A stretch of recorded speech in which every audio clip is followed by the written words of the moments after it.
Saudaraku yang kekasih, mari kita berdoa. Terima kasih atas firman Tuhan yang selalu mendampingi menuntun hidup kami. Dari pagi, siang, sore, malam, kami hidup dalam keteduhan karena firman Tuhan senantiasa bergema di hati, pikiran, dan kehidupan kami. Karena itu Tuhan, di sore ini sapalah kami dengan sabda-Mu, agar kami bisa menguduskan hari-hari kami bersama keluarga kami dan sanak saudara kami. Dalam nama Yesus kami berdoa. Amin.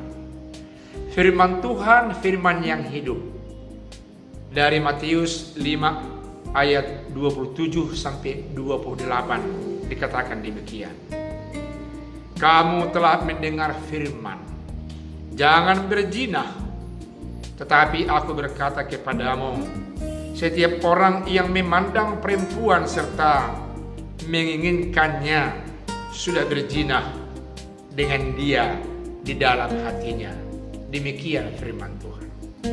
Begitu keras firman Tuhan yang disampaikan oleh Tuhan Yesus, supaya orang-orang yang ada di sekitarnya, yang mengakui percaya kepadanya, membuktikan gaya hidupnya yang bersih dari perzinahan. Mengapa demikian? Karena salah satu hal yang sangat sulit dan berat dilepaskan oleh manusia ketika itu, mungkin juga hingga masa kini, adalah dosa, bahaya perzinahan.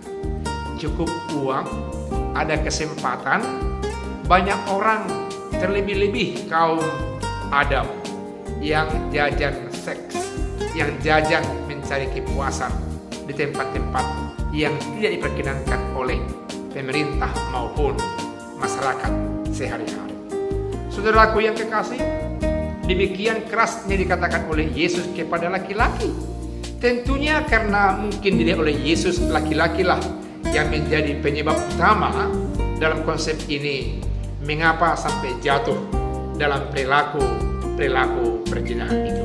Saya kurang tahu juga apakah memang perempuan juga tidak ada yang menjadi penyebab utama, walaupun dalam persentase yang berbanding terbalik mungkin, tapi bisa saja menjadi penyebab dari bahaya dosa perzinahan hingga masa kini.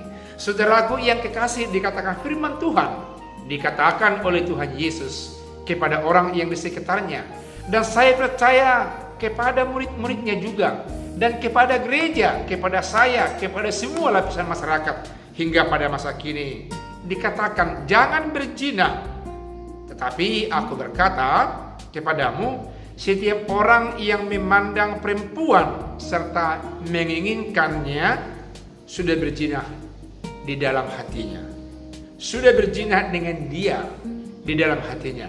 Saudaraku yang kekasih, ajaran Tuhan Yesus memperlihatkan bahwasanya bukan hanya yang bersetubuh yang berzina, tetapi yang bersetubuh dalam arti di hati, rencana yang tersirat di hati, rencana jahat yang menikmati lawan jenisnya yang bukan istrinya, sudah termasuk berdosa, berzina. Saudaraku yang kekasih, firman Tuhan ini mau mengatakan, biarlah setiap saat kita waspada dengan pandangan mata kita ini. Hai kita kaum laki-laki, karena bisa saja tanpa disengaja kita melihat bagian-bagian tertentu yang bisa menimbulkan birahinya laki-laki dan terus berzina di dalam hati dan pikirannya. Ini yang dimaksudkan oleh Tuhan Yesus, bahwasanya begitu sensitif, begitu mudahnya kita di tengah-tengah dunia ini jatuh dalam dosa perzinahan. Karena itu berhati-hatilah, waspadalah terlebih-lebih untuk memakai indera mata kita. Karena dari mata turun ke hati, di hati ada mungkin hal yang jahat untuk melakukan sesuatu, sekalipun tidak secara fisik, tapi mungkin di hati kita, dan itu berzina dalam hati dan dilarang oleh firman Tuhan. Saudaraku yang kekasih, perempuan juga menjaga hal yang sama, waspada terhadap hal yang sama, supaya kita laki-laki, perempuan laki-laki tidak terancam dengan dosa perzinahan dalam hati kita. Biarlah Roh Kudus menguatkan kita terhindar dari bahaya dosa ini. Tuhan Yesus memberkati. Amin. Kita berdoa. Terima kasih firman Tuhan. Karena begitu mudahnya kami umat manusia di tengah-tengah dunia ini terjebak. Oleh karena indera penglihat kami bisa jatuh kepada dosa yang tidak Tuhan inginkan, perzinahan dalam hati. Betapa malangnya kami manusia di tengah-tengah dunia ini. Karena di tempat umum bisa kami berzina dalam hati. Bukan hanya di tempat tertutup.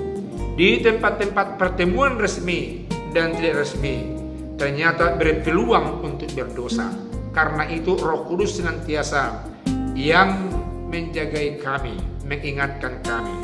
Firman-Mu ini kiranya kami hidupi lewat kuat kuasa Roh Kudus-Mu. Dalam nama Yesus Tuhan kami berdoa. Amin.